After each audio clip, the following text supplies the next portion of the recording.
Magandang gabi po sa bawat isa. We welcome you sa ating live stream ngayong gabi. It's April 13, Wednesday, ng ating pong prayer meeting. At ako po'y nagagalak at muli po kayo makasama ngayong gabi upang mag-aral ng salita po ng Panginoon. Sige po, kung meron po tayong Biblia, ay makibukas po kayo sa akin sa libro ng Mateo, talatang 25, kabanata 31 hanggang 33. Matthew 25, verse 31 after verse 33. When the Son of Man comes in His glory and all the angels with Him, He will sit on His glorious throne. All the nations will be gathered before Him, and He will separate the people one from the other, as a shepherd separates the sheep from the goat. He will put the sheep on His right and the goat on His left. May God bless the reading of His Word. Tayo po'y manalangin sa Diyos ngayong gabi. Taas po natin ang ating dalawang kamay. Amang banal, salamat po sa gabing ito, sa aming prayer meeting, na muli ka naming nakasama ngayong gabi. Hawakan mo kami, alisin mo ang pagod sa maghapon, hawiin sa aming mga isipan na magulong isip. Hayaan mo sa mga banal na oras na ito ay i-focus lamang namin ito sa aming Panginoon. Banal na Espiritu, sumaamin ka ngayong gabi upang maintindihan namin ang iyong salita at ipamuhay, Panginoon. Ibinabalik namin sa iyo ang papuri at ang pasasalamat. Sa pangalan ng Ama, ng Anak at ng Espiritu Santo, ang lahat po tayo magsabing Amen and Amen. Amen. Our topic for this day, sa ating April 13, it's the Holy Week, padating po, is entitled Eternal Punishment and Eternal Life. Ang walang hanggang kahirapan at walang hanggang buhay. Yan po ang ating pag-aaralan ngayong gabi. Now dito po, sabi sa verse 31, when the Son of Man comes in His glory, pagdating ng anak ng tao sa kanyang kaluwalhatian, kasama ng kanyang mga anghel na uupo sa kanyang trono, na muling kanyang pagbabalik.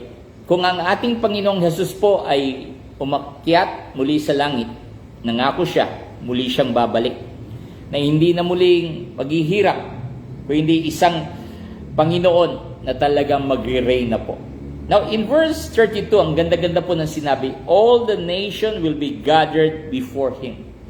Lahat ng bansa, buong mundo, ay magkakasama-sama sa Kanya. Haharapin siya. At sa pagharap ng mga tao sa Panginoon, isi-separate daw po niya ang mga tao. Parang isang pastol na isineparate ang tupa at ang kambing. Ang tupa sa kanyang kanan, sabi sa verse 33, at ang mga kambing sa kanyang kaliwa. Nung naikwento ko na po sa inyo, minsan nandun po ako sa San Mateo, Rizal, na meron pong mga pastol, may mga nag-aalaga ng tupa, at meron rin nag-aalaga ng kambing. Yung kambing ay nagsalita, di ba? Alam naman natin ang tunog ng kambing, may gumaganon. At maya-maya, nakita ko ng kambing, normal lamang, nakakakita ako. Pero nung nagsalita na rin po ang tupa, pareho halos, may gumaganon rin. Kaya sabi ko, magkaiba ng itsura, pero kung magsalita, halos pareho. Pero sabi po dito, sa kanan ng mga tupa, sino yun? Ang mga anak ng Diyos na totoo, na mga sumusunod sa Kanya, mga hindi lang tuwing mahal na araw na may Diyos, kundi araw-araw ay may Diyos sila sa buhay. Yun ang mga tupa ng Diyos. Pero nung nasa kaliwa, yun daw po ng mga kambing. Yung kung mabuhay para lang sa kanilang sarili. Kung mag-isip, kung ang prioridad ay para lamang sa kanyang sarili, yun ang mga kambing kung tawagin dito. Pero nung mahal ang Diyos at may oras, yun po yung mga tupa. Kaya the big question is, sino ka ba sa harapan ng Diyos? Ikaw ba'y tupa? O ikaw ay kambing na ayaw sumunod sa Panginoon? Now in verse 34, sabi dito, then the king will say to those on his right, sasabihin ng hari sa kanyang kanan, come whom you are blessed by my Father. So ang totoong Kristiyano, he is blessed by the Father, God the Father. pinagpala. Ang tawag mismo ng hari na walang iba kundi ang ating Panginoong Yesus. Kayong mga pinagpala. Kahit po ang tindi-tindi ng ating sitwasyon, ang hirap-hirap, kaliwat kanan nga po ang pagsubok ng buhay, pero hinding-hindi tayo iniiwanan ng Panginoon. Kaya ang tawag nga po sa atin, mga pinagpala. Kaya okay lang po may problema, may mga pagsubok ng buhay. Normal lamang yan. Pero nagkakaiba-iba lamang po ang tao kung papaano nila inaharap ang buhay. Kaya sabihin mo nga sa katabi mo, kaya mo yan. Sige nga po, kaya mo yan.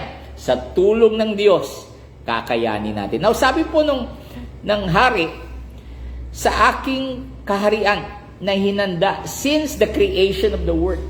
Yung kaharian po pala ng Panginoon, bago pa ilikha ang mundo, ay nandoon na, hinanda na ito sa kanyang mga anak na totoo. Sabi niya, For I was hungry. Nung ako'y nagutom, pinakain niyo ako. Nung ako'y nauhaw, pinainom niyo ako. Yung ako'y stranger na hindi niyo kilala, pinatuloy niyo ako sa inyong bahay. Yung ako'y nangangailangan ng damit, binigyan niyo ako ng damit. Nung ako'y nagkasakit, nandun kayo para tingnan ako habang ako'y may sakit. Kaya halika kayo, sabi ng hari, halika kayo dito sa aking kaharian. Now, sabi ng mga matuwid, sabi ng mga tupa, Panginoon, kailan ka naming pinakain na nung nagugutom ka, pinainom nung nauuhaw ka, nung stranger ka na hindi namin kilala, pinapasok ka namin nung nangangailangan ka ng damit, binigyan ka namin ng damit nung ikay may sakit. Andun, pinasyalan ka namin anong ikay nakakulong. Sabi nung hari, walang iba kundi ating Panginoon, it's sa verse 40, the king will reply, truly I tell you, sinasabi ko sa iyo ang katotohanan. Maganda po pag magsasalita ang Panginoon, sinasabi niya lagi ang katotohanan. Hindi sinungaling ang Panginoon. Hindi siya gumagawa lamang ng istorya. Lagi niyang sinasabing, ito ang katotohanan. Now, anong katotohanan yun? Whatever you did for one of these least, anuman ang iyong gawin sa iyong kapatid na lalaki at babae, ginagawa rin yan sa akin. Ano man ang gawin mo sa iyong kapwa, sa iyong kaibigan, sa iyong best friend, sa iyong kaaway, ginagawa mo pala yan lahat sa Panginoon. Kaya sabi nila, ang mundo, tinuturuan tayo, pag binato tayo, batuhin mo rin. Pag inaaway ka, awayin mo rin. Pag minura ka, murahin mo rin. Pag ginawang ka ng mali, gawin mo rin ng mali. Yan ang turo ng mundo. Pero hindi po yan turo ng salita ng Diyos. Ang salita po ng Diyos, ito ang sinasabi tungkol sa tupa na marunong nakikinig sa salita ng Panginoon. May oras makinig, may oras sumunod, may oras maniwala sa Panginoon. Yan po ng mga tupa. Yan yung sinabi ng Panginoon, halika kayo sa aking kaharian. Yan po ang tinutukoy po dito ng hari. Now, in verse 41, ito naman, hinarap niya ng mga kambing. Yung nasa kanyang kaliwa. Sabi niya, depart from me, you who are cursed. Umalis kayo, kayong mga sinumpa. So, hindi po pwede ang isang Kristiyano, ang isang sumusunod sa Panginoon, ang isang nananampalataya sa Panginoon, ang isang may oras sa salita ng Panginoon na tawaging sinumpa. Ang mga sinumpa, yung ayaw sumunod. Yung akala nila sila ang Diyos. Yung akala nila, hawak nila ang sitwasyon. Yung akala nila na mabubuhay sila kahit wala ang Diyos. Yan yung mga kambing. Yan yung mga goat. Kaya sabi dito, you depart from me, those who are cursed. Mga sinumpa. Kaya kung ikaw'y anak ng Diyos, hindi ka po sinumpa. Yung mga pagsubok mo sa buhay, yung mga dumadating sa iyo, para lamang ikaw at ako'y tumatag. Lagi po nating mahalin ang Panginoon dahil ito, nung tinapon sila, depart from me into the eternal fire, prepare for the devil and his angels. Inandanas para sa diablo at sa kanyang mga angel, mga fallen angel. Dahil kinuwento ulit ng hari, nung nagutom ako, hindi nyo ako pinakain. Nung nauhaw ako, hindi nyo ako pinainom. Nung stranger ako, hindi nyo kilala, hindi nyo ako pinapasok sa inyong tahanan.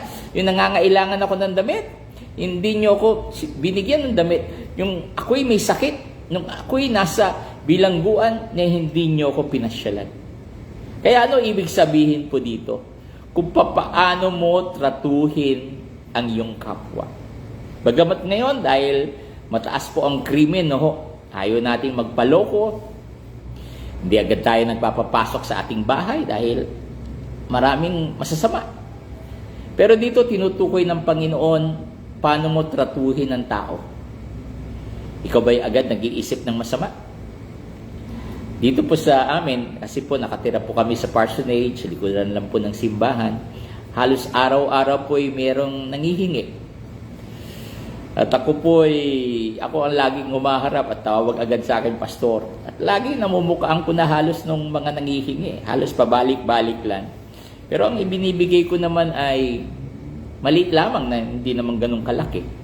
Pero ang pinakamahirap, nung lagi silang bumabalik. At one time nga, minsan ayaw ko ng labasan, kahit nagtatao po. Pero ang kailangan po pala niya ay panalangin lamang. Parang napahiya ako. Akala ko nangihingi ng pera, ang kailangan ay panalangin. Kaya talaga ang tao, nakatingin agad sa itsura. Nakatingin agad, baka iniisahan ka yan. Baka nanluloko lamang yan. Pero kung nasa puso po natin ang pagbigay, yung generously, na hindi nag-iisip na niluloko tayo, bahala sila. Kung niluloko nila tayo, sila ang malalagot sa Panginoon. Pero kung nasa puso mo ang pagbibigay, gamitin po niya. Sapagkat sinabi rin ng Bible, ang mga taong nagbibigay, yan ang mga lubos na pinagpapala. And I do believe, tumanda na po ako ng ganitong edad. Ang talagang galante po, pansinin nyo ng mga taong galante, yun lang ang talagang meron. Yung laging nalilibre, laging nabibigyan, yun ang karamihan halos ang nawawalan. Pero ng mga taong talagang panay ang bigay, dahil naniniwala sila, ito'y para kay Lord, ito'y ginagawa lang ng Panginoon ay daluyan ng pagpapala, at dahil doon, lalo po silang pinagpapala. Iba po nung Kristiyanong naghihintay lagi ng blessing eh. Iba rin naman nung Kristiyanong gustong maging blessing.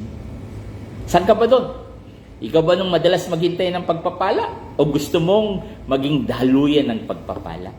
Kaya kaibigan, kapatid, mga Pilipino dyan, na mga nanonood sa amin, naniniwala po ako na sa buhay na ito, sa mahirap na buhay na ito, kayang buksan ng Diyos ang langit at ibuhos sa atin ang pagpapala. Now again, yung sinabihan ng Panginoon na umalis kayo dyan, depart from me, you go, na ayaw at makasarili. Sabi ng Panginoon, sabi nung mga goat, yung nasa kaliwa ng Panginoon, Panginoon, kailan ito? Truly, I tell you, whatever you did not do, ng mga hindi mo ginawang kabutihan, ayon ay ginawa mo para sa akin. So kahit kailan, nakatingin po pala sa atin ang Diyos. Meron palang CCTV ang langit. Meron palang nakatingin. Akala natin bisan nakakalusot tayo siguro sa ating mahal sa buhay, sa ating kaibigan. Pero ang hindi natin alam, lahat ay nakikita ng Diyos, lahat ay nadidinig ng Diyos. At one day, we will be accountable sa ating Panginoon. Kaya dito, sabi dito, go away to eternal punishment. That's true. That's hell, eternal punishment. And for the righteous, eternal life. Sa mga matuwid, sa mga sumunod, sa mga naniwala, eternal life po ang tawag doon. Habang buhay na magandang buhay na walang hanggan. Pero doon sa ayaw sumunod, doon sa mga taong siya ang Diyos, doon sa mga taong hindi kilala ang Diyos, maliban pag ganitong mahal na araw, nakikilala, naalala ang Panginoon, doon sila sa eternal punishment. Now, kaibigan, kapatid, kababayan, totoo po ang langit at totoo po ang impyerno. Walang binabanggit po ang Biblia na may second floor, na pag pinanalangin mo ang namatay, ito'y aabot sa langit. Hindi. Kung totoo ang langit, totoo ang impyerno. It's our choice. Kung pipiliin mo ang Panginoon, sa langit tayo. Pero kung pipiliin mo ang gusto mo, sa impyerno ka po.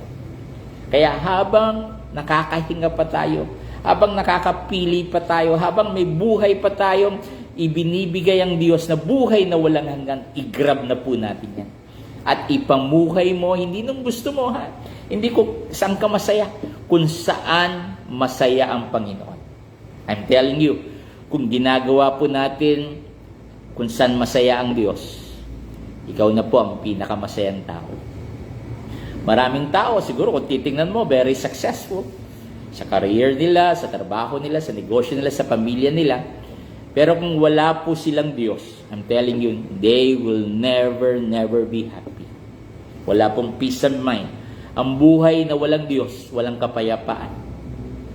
Pero ang buhay na may Diyos, may kapayapaan, may kalakasan, may gabay ang Diyos, yung landas niya ipatungo sa tama. Bakit? Dahil ipinamumuhay niya ang ating Panginoon. Na one day, sasabihin ng Panginoon kung sino ang mga tupa, kung sino ang mga kambing. Sasabihin po yan ng Panginoon at sasabihin niya, dito ka sa kanan, dito ka sa kaliwa. Naway, masabihan tayo, dito ka sa kanan, ika'y naging tupa ko, ika'y naging masunuring kong anak. Ang hirap pong madinig nung ika'y naging kambing. Ang buong buhay mo ay inubos mo para lamang sa'yo. Inubos mo ang lakas mo, ang galing mo. Kasi sabi ng Bible, love the Lord with all your heart, with all your soul, with all your strength. Dahil yan ay buhay na ibinabalik natin sa Panginoon. Tayo po ang pumipili kung saan tayo patungo. Ang Diyos po, hindi ka iipitin ng liig mo, ng kamay mo, at sasabihin, sumunod ka sa Kanya. Hindi po ganun ang Diyos natin. Sa Diyos, walang pilitan. Kung talagang mahal natin ng Diyos, gagawin mo yan ng buong buo. At madalas ko rin sabihin, kung hindi ka naman para sa langit, kahit anong pilit mo rin, hindi ka rin papapasukin sa langit. Kaya habang nakakapag-aral po tayo ng salita ng Diyos, habang nakakadinig ka ng live stream na ito, let's go straight. Sumunod na tayo.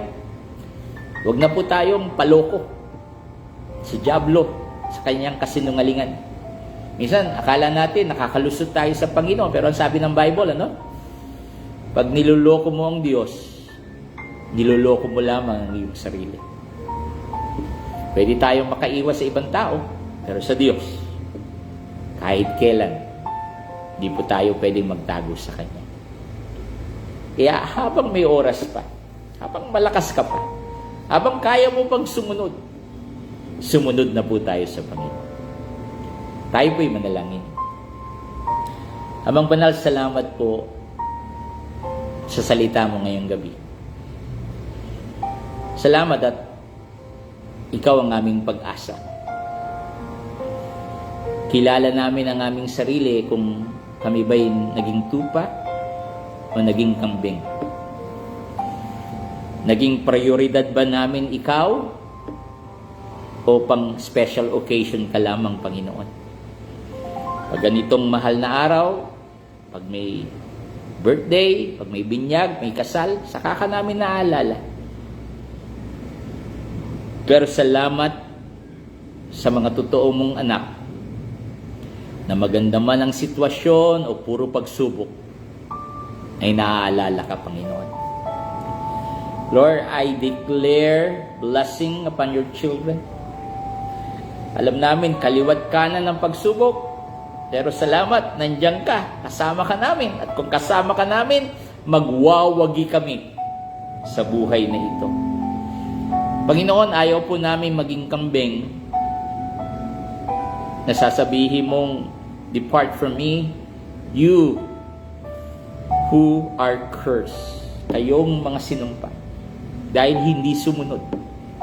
Gusto po naming tawagin mong, you are blessed. Dahil sumunod ka sa akin. Panginoon, ang lakas ng hila ng mundo, akala namin na masaya kami pag sumusunod kami sa mundo. Akala namin ang kaligayahan ay nasa mundo. Nasa sayo pala, Panginoon, ng totoong kaligayahan. Huwag mong hayaan na maligaw kami sa mundong ito. na hilain at hilain kami at bumaksa kami. Hayaan mo na paalalahanan kami lagi sa iyong salita. At kung ito'y napapakinggan namin, ipamuhay namin ang iyong salita, Panginoon. Mahalin namin. Ikaw, ang gawain mo, ang iyong salita, at bigyan kaming pusong handang magbago, handang ipakita sa buong mundo na mahal ka namin. Lord, bless these people who are watching the live stream. Ano man ang kanilang pangangailangan, Panginoon, kagalingan, mga bayarin, ang Meralco, pang pagkain, pamalengke, pang grocery, pang tuition fee, mga bayarin na naanlalaki. Sinabi mo, you will provide for all our needs. Salamat rin sa mga taong patuloy na lumalapit sa iyo. Patuloy na humihingi ng tawad. At alam namin, habang bukas pa ang langit, ay patatawarin mo kami, Panginoon. Ayaw po namin sa eternal punishment. Habang buhay na kahirapan. Kung dito pa lang sa mundo ay hirap na kami, ayaw namin na habang buhay na paghihirap. At yun ay nakatakda sa iyong sinasabing mga goat, mga kambing na ayaw sumunod sa iyo. Turuan mo kaming maging tupa. Ang pinakikinggan lamang ay yung pastol ng aming buhay. Malakas ang hila ng mundo, Panginoon, pero mas malakas ka sa kanila. Maraming kaguluhan ng isipan, pero ikaw ang Diyos ng kapayapaan. Lord, I pray for those people na nahihirapan ngayon, na mag-isip, very discouraged ang kanilang buhay, very stressful. Pakiramdam nila, ginawa na ang lahat, ngunit wala pa rin nangyari. Lord, I pray for them na mahawakan nila ang iyong salita.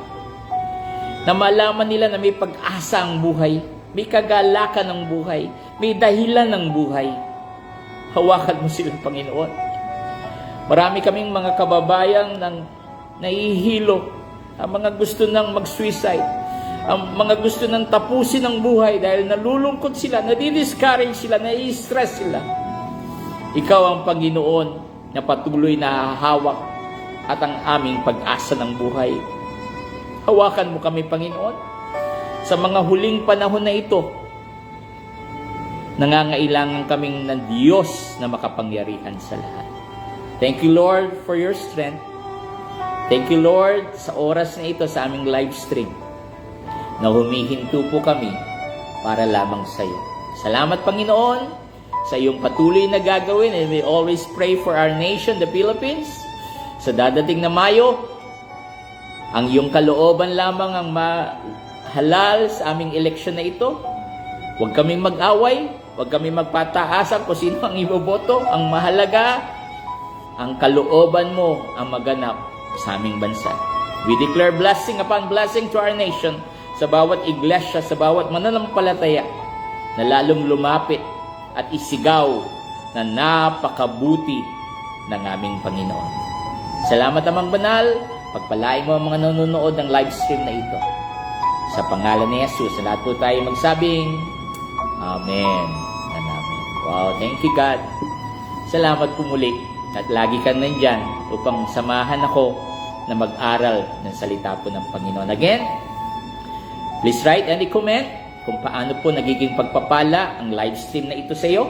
You can also write your prayer requests because many people or many mga kapatiran ang mananalangin po sa atin. Napakasarap po na malaman na may nagpipray sa iyo, na malaman na may nagkikare sa iyo. May mga taong nananalangin. Pinapalakas tayo sa panalangin po. Amen. Again, you can write it sa iyo. You can copy-paste it to your profile sa FB, sa iyong kaibigan, sa iyong mga mahal sa buhay. Huwag ka na mahiya. Ilagay mo na yan. I-share mo na yan ang salitang ng Panginoon dito sa live stream na ito. Sapagkat kung gagawin po natin yon, uunahin natin ang Panginoon, maganda po ang gagawin ng Diyos sa ating buhay. Purihin ang ating Panginoon. Again, I'm Pastor James Lagasca, and you are watching the live stream of Light of Life Phosphor Church. The Lord loves you, and the Lord cares for you. Happy Holy Week po. Lalo po tayong lumapit sa ating Panginoon. Minsan lamang po siya namatay, hindi taon-taon. God bless.